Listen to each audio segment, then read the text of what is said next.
Welcome everyone to a new episode of Reminiscing Bollywood Classics. Today's film has different genres mixed into one.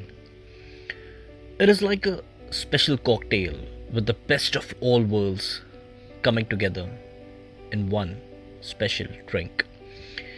It has horror, suspense, reincarnation, comedy, tragedy, and at the heart of it, a passionate love story. The age old adage, too many cooks spoil the broth, can be applied to films also.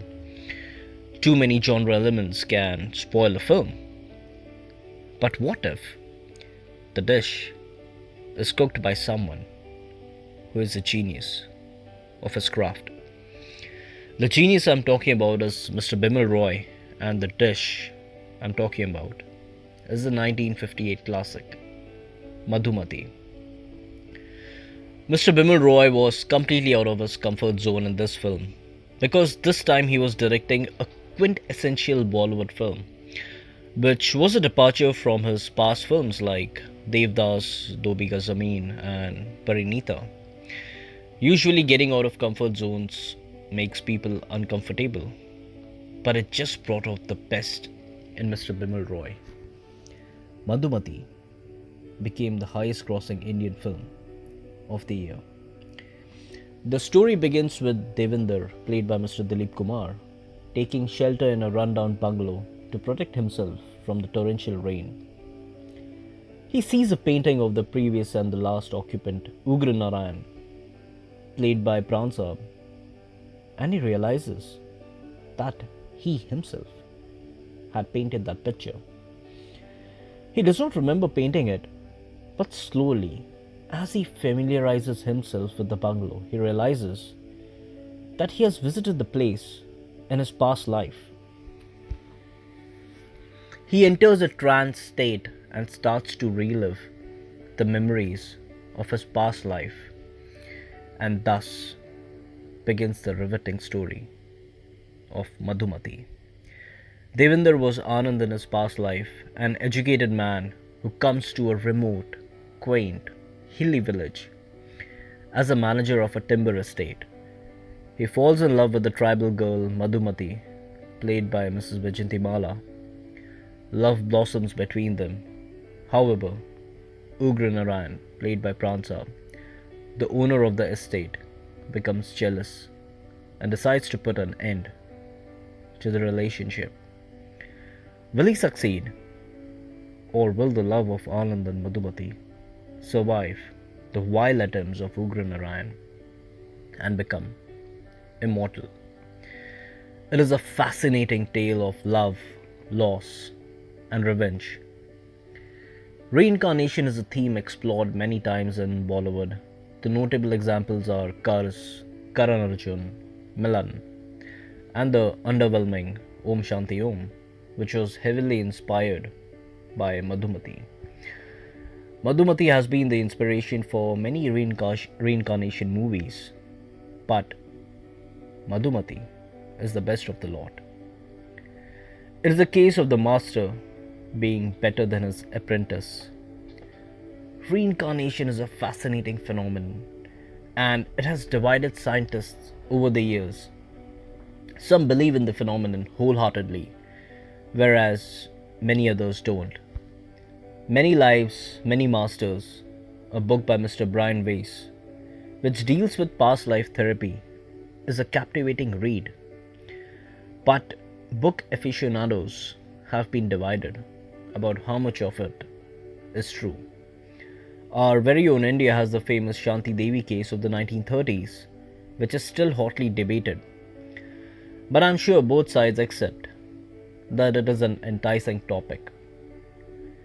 Not all injustices are punished by the law. That is a known fact.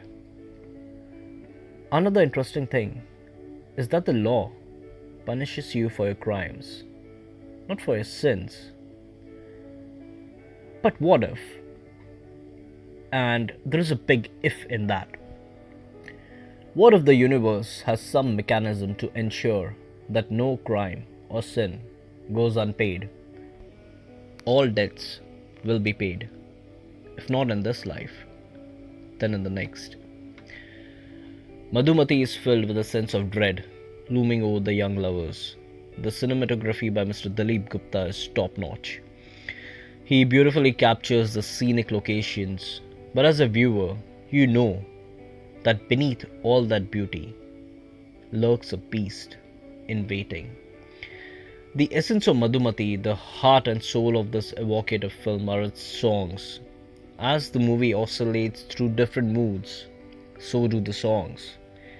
The movie has songs for every occasion, for every mood. Composed by Mr. Salim Chaudhary and written by Mr. Shailendra, the songs exquisitely capture the changing fortunes of the two lovers. Aaja Re Pardesi, Main To Kab Se Khadi Is Paar stands out. In the first part of the song is used as a melodious track, and the same track has spooky overtones in the later half of the film. Kudos to Lataji for pulling off this feat. The lyrics are the same, but the song is sung in contrasting situations. There is one moving scene at the end in which Anand tells Ugra Narayan, जिंदगी से तंग आ गया हूँ, अगर आप कुछ मदद कर दें तो मैं घर लौट जाना चाहता हूँ. Anand is the same boy who had enthusiastically entered the village singing the song सुहाना सफ़र और ये मौसम हंसी, हमें डरे हम खो न जाए कहीं. The journey of Anand from Suhana suffer to जिंदगी से तंग आ गया हूँ portrays what personal devastation the man has faced. All the best adjectives have been used for Dalip Saab, and I cannot add anything more to it. I remember Mr. Amitabh Bachchan mentioned once, when you see a particular scene enacted by Dilip Kumar, you are convinced there can never be an alternative to it. And I wholeheartedly agree to the statement. Vijayanti Malaji nails her role as an innocent tribal girl, and she is magnificent in the dance sequences. When Pransab enters the frame, you know something bad is going to happen. The brilliance of his performance is that he doesn't need to abuse or be violent to look menacing. He just does it effortlessly. Mr. Johnny Walker is a hoot, and he provides much needed respite to the proceedings of this grim tale. Madhumati won 9 Filmfare Awards, including Best Film and Best Director. It also won the National Award for Best Feature Film in Hindi. Usually horror films are made to scare you, but this has an element of pathos. It will tug at your heartstrings, and you are left with a deep sense of loss, even though you know it is just a film. Mr. Bimal Roy proves that give him any genre and he will excel. Some people are jack of all trades, some master of one, but Mr. Bimal Roy was a master of all trades. Until next time, folks, thank you for listening.